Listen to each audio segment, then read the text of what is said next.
This evening, I know you're doing another presentation. We'll try not to overlap. As the board is aware, there's a presentation by Luminosity tonight. So if we're asking questions about that, we'll try to stop that. I think a lot of them might be answered tonight. Right. Okay. There's certain generalizations I can make with regard to the study, but the real detail will come from Marie Van Nostrand. So we'll try as best we can to stick with the numbers here. Thank you for the opportunity. I don't necessarily appreciate going after Ted and Joanne, two pros at this, but we'll do the best that we can to paint this picture of the jail. And that sheet says a lot. There you go. I'm happy now. That's a good stuff. There you go. And I appreciate that. I really would like to utilize the majority of whatever time on the floor up here to speak to what we'd like to do in 2013. So I'll try to be brief with regard to our 2012 accomplishments and so forth and so on. There's just two things I'd like to speak to with regard to the 2012 accomplishments.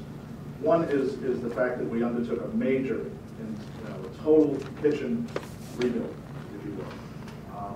Our kitchen was totally gutted, and during the course of that construction project, we basically worked in concert with our vendor, Aramark, to feed 3 meals per day without disruption out of an area which was probably the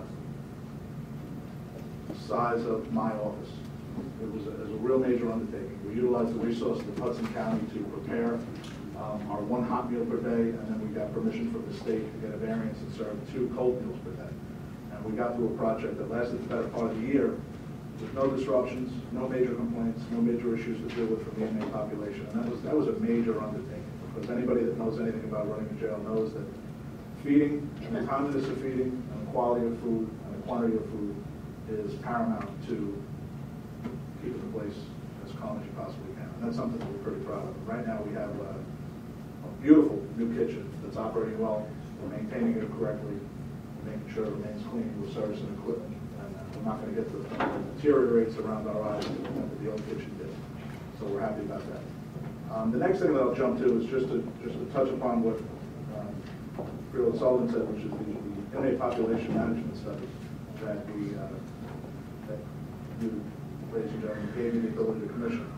We believe that it's been an incredible success with regard to the reductions that we've been able to retain without compromising in any way, shape, or form the public safety of the citizens of Union County. And because of that, we're seeing operational benefits, we're seeing financial benefits, and I really think it was money well spent. And again, Marie Van Nostrand will go into detail with regard to the study particulars during her presentation at the pre-opening meeting this evening. But in a nutshell, it's probably one of the best decisions that was made to do that. And I appreciate your support in allowing the funds to be allocated to conduct that study, because it certainly paid for itself and then a whole lot more. I guess jumping ahead to speak to the actual money itself, and then backtracking to our 2013 goals and initiatives. You can see on the budget comparison page, we're going to have a decrease of $433,078 in our total budget for 2013 as opposed to 2012. We're going to see an increase in salaries of a little bit over $500,000. We've gone over this time and time again about the pay increments and et cetera, that the correctional officers are entitled to by contract. And but that's a slight increase compared to previous years. Our overtime, I'm actually going to shoot for $5.8 million this year. That in and of itself is going to be a challenge. We're dealing with a number of deficiencies in the rank of correctional officer at this present time, and a deficiency in the amount of sergeants at this present time. We're going to correct the deficiency in the amount of sergeants by promoting 7 individuals effective April 1st. And then we'll get those boots on the floor towards the reduction of sergeants over time. And we have plans to promote, to hire hopefully 20 correctional officers by the end of April and cycle them into an academy, in which case we'll get them back in the latter part of March, and those boots will hit the floor towards the reduction of overtime.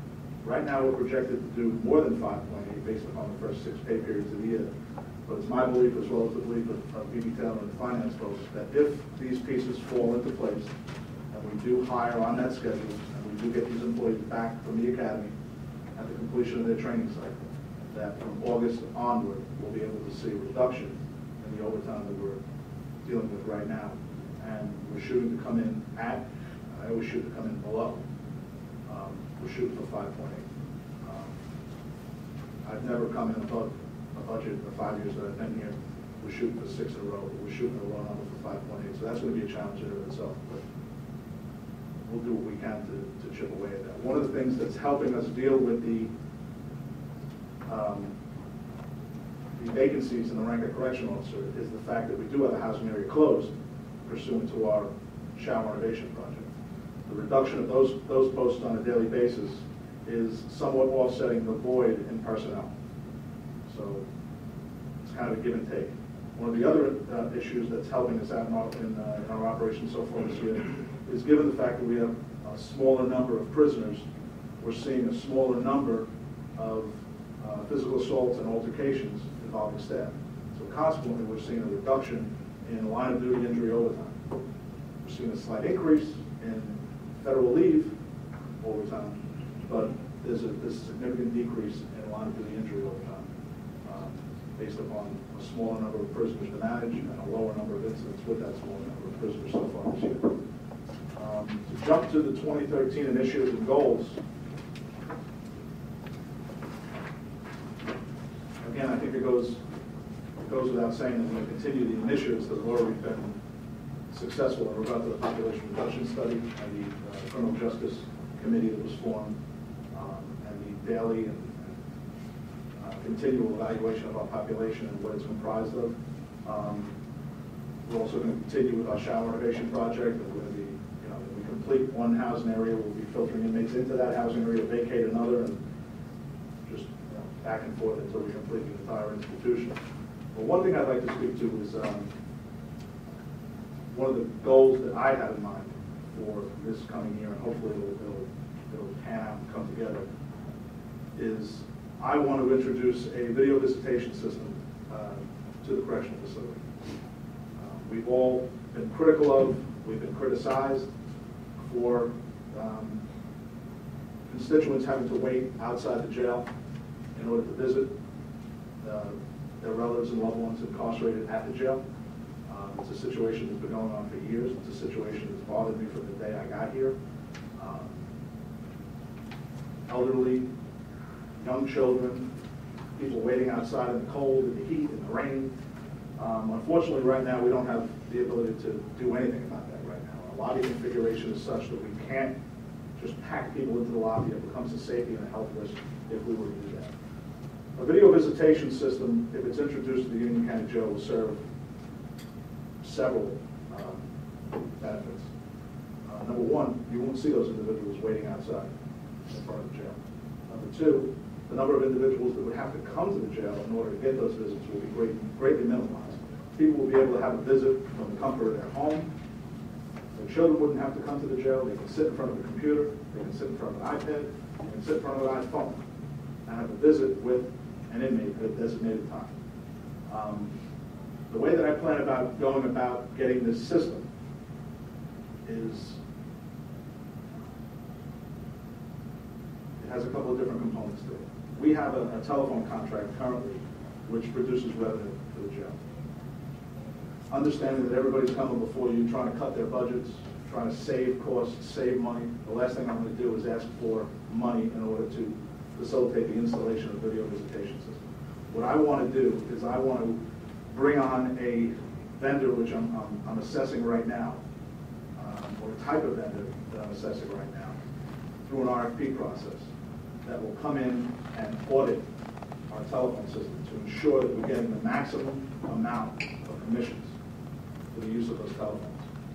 There are companies out there that can and will come in, assess your commissions, recent, and go back 2 to possibly 3 years to make sure that you're getting the necessary and appropriate commissions in accordance with your contract. And then they'll also assist us in the detailed, very difficult task of putting together technical requests for proposals from an IT perspective to deal with these types of systems. I'm not a computer guy. I mean, you guys hired me to run the jail. I don't pretend to know much about IT. Video visitation systems, they operate on the cloud, they operate on different servers, they're very technical in so much as their content. And you want to make sure that you get the most up-to-date,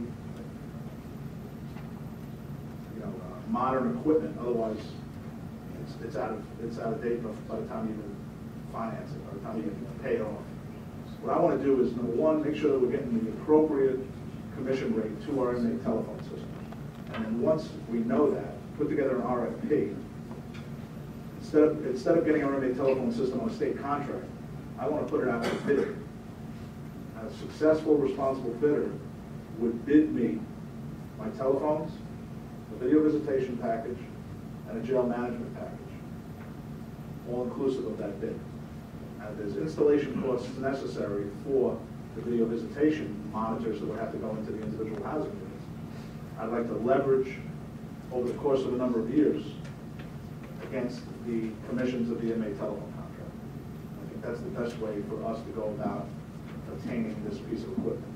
Once this piece of equipment is in, based upon your population, you can estimate and actually formulate some reasonable revenue streams.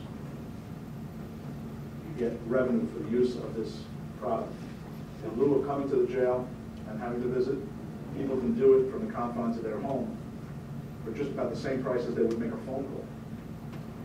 If they have the wherewithal to do it at home, if they have the computer systems to do it at home. If they don't, we'll make reservations for them to come to the jail at a specific time.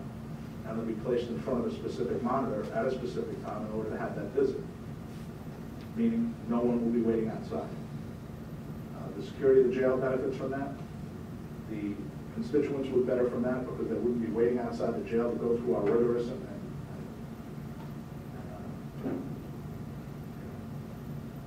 somewhat difficult process of waiting out in the rain and cold and everything else like that. And I think it's something that will benefit the county from a perspective with the constituents and the inmates. It'll actually open up additional windows of opportunity for families to interact with the prisoners. Right now, the prisoners are restricted to up to 3 visits a week. Guess what? If I have a video visitation system and there's room and there's openings on a particular video monitor, you could have maybe 5, maybe 8 visits a week as long as you want to support that. With regard to our population reduction initiatives, it will also be beneficial because it would allow for members of the bar to have additional access to their clients. Right now, the way the jail is staffed, the way the jail is set up, the way that we conduct business in the jail, there's a chunk of the afternoon every single day where we can conduct consult visits with clients and attorneys during a 2 to 3 hour period every afternoon. Can't meet and can't get together. If we put this system in place, as long as inmates are locked out, and that's usually from about 8:30 in the morning till 9:30 at night, we can conduct these types of visits. They can be conducted more lengthy, at greater intervals, and much more often. So I think that's really one of my primary goals for 2013 is to find out where we stand with regard to our telephone commissions, where we stand with regard to the costs involved in bringing the video visitation system to the county jail, and then working towards leveraging certain commissions that we have towards paying the costs associated with that video visitation installation. I don't know if you have any questions with regard to that. I'll try to answer the best. Freeland Estrada. It's a good question. When you were making the presentation of the visitations, you would not limit somebody coming into the jail and actually meeting their relatives in person, would it?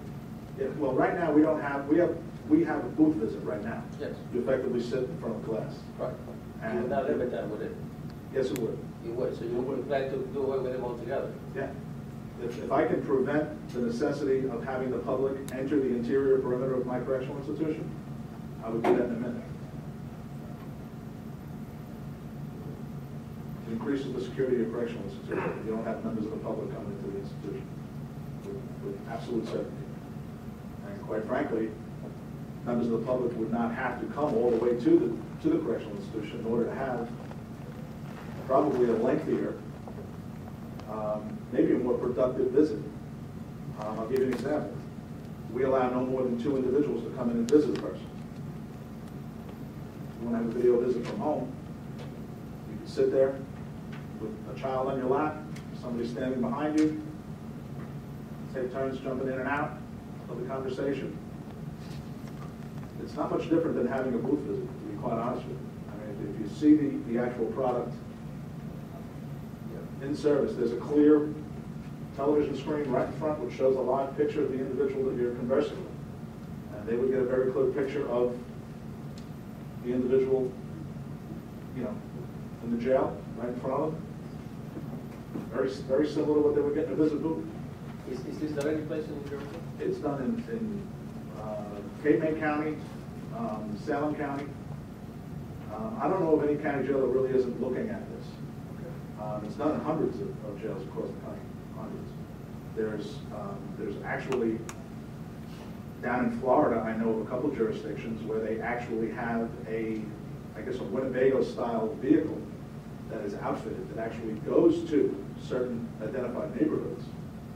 And for people that don't have the computer technology of their homes, and they meet that vehicle at a designated shopping center, et cetera, and they're able to utilize, you know, the services of the video visitation system as opposed to coming all the way to the county jail. Interesting. It has a tremendous number of benefits. It really does. Any questions as it relates to the budget or the members in the budget? Chairman Cole? Well, I appreciate the fact that your numbers in several areas are really being introduced in their decrease. One of the things in the presentations prior to, there were increases in overtime, but yours has at least decrease in overtime, but you have a plan and a strategy that goes with it. So I appreciate that, trying to bring that up, because that's one of the things that, you know, is controllable, but still uncontrollable, depending on the situation, depending on the year. So I appreciate the numbers coming underneath. Thank you. Well, one thing to take into perspective with that, we had an operating level at one time of 265 correctional officers.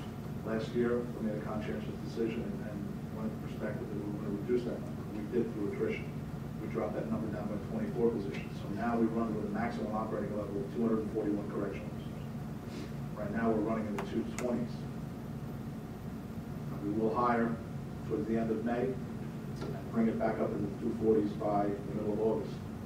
But like I said, those plans. So by doing that and increasing possibility, there may still be a window to even reduce that overtime even more. Because that's all I'm looking at. If I want to come near or below that 5.8, I better get a significant number of people hired in May, into an academy in May, and out of the academy in August. And up onto the floors and into the housing units of those jails towards the reduction in overtime. And if I'm unsuccessful in that, then it's going to be probably near impossible for me to come in at 5.8. But we have civil service lists to work with. We're doing the interviews now, the home visits, the character assessments of the prospective employees. We have an academy identified to enlist these people into that begins on May 28th.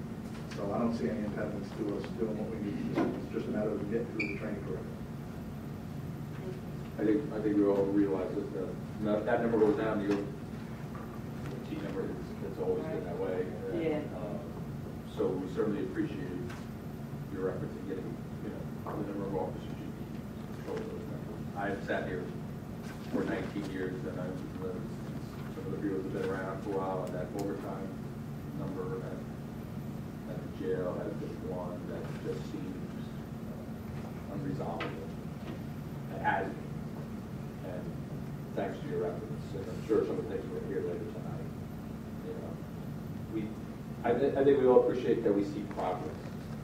That there's really, this is one of the first over the last few years that we're able to see clear indication that those numbers can go down to what we can all agree at some point is an acceptable level. That there's always going to be overtime. We're not kidding ourselves that we're not, but a number that we've all been living with that certainly helps the budget and makes the jail work as well as that.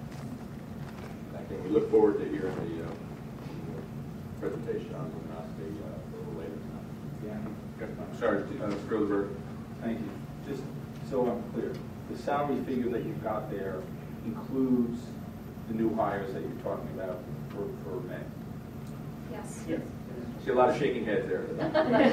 Well, that was what I understood, I just want to make No, sure. because we have absolute identified vacancies. Right now, when I promote correctional officers to the rank of sergeant, we'll create more correctional officer vacancies. And we've taken all that into account to formulate this number. And again, it's incumbent that I get those boots on the floor as quickly as possible in order to come in at the overtime number that I'm showing. Because just very quickly, Brian, it's also about who gets the overtime, just not the amount of hours. Is it a captain that's getting the overtime, or an officer that's getting the overtime? There's a great deal of difference in cost there as well, correct? That's true. We have, well, correctional officers get correctional officer overtime. We have, actually right now, our correctional officer overtime is running very similar to last year, even with the known voids that we did not have at this time last year. But like I said, we have a drop in line of duty injury, which is kind of equaling that out, as well as the fact that we have one housing area closed. So we don't need to post the man those housing areas, so those officers that will be working in that housing area go towards the reduction of overtime. But with regard to the supervisory officers, I mentioned we're going to promote 7 sergeants. Supervisory officers are specifically that, sergeants, lieutenants, captains. If there's a sergeant overtime, sergeant spot of overtime, right now, a 4 to 12 shift, it will go to a sergeant as long as the sergeant wants it. If the sergeant does not want it, a lieutenant has the ability to work down.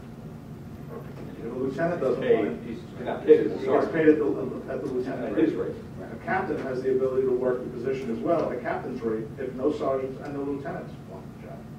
So it really is beneficial for us to fill these voids with the appropriate rank, which reduces the number of overall voids that we have in the schedule on a weekly basis. That's an absolute point of the overtime. And seniority plays a big role in who gets the overtime as well because of the rotation system that we have with regard to the overtime selection. And it should be known that I think 23 or 24% of our workforce has between 20 and 24 years on the job. There's a large chunk of people hired between 88 and 93. I have it in my folder, forgive me, in that time period. The good news is that within a few years, many of those high-paid correctional officers will filter out and will be replaced at the lower end of the spectrum, which should help to alleviate some of the salary totals that you're seeing in that budget. And we just had a number of retirements. We have a number of superior officer retirements that what I speak to with regard to the sergeants because of certain legislation that's passed with regard to additional payments for That are getting out before, I think, July 1 yeah, or whatever. right, yeah, exactly. And there'll be more after that, from what I hear, it's the whispers. Okay. No? Thank you very much. We'll see you later. Does anyone need a break?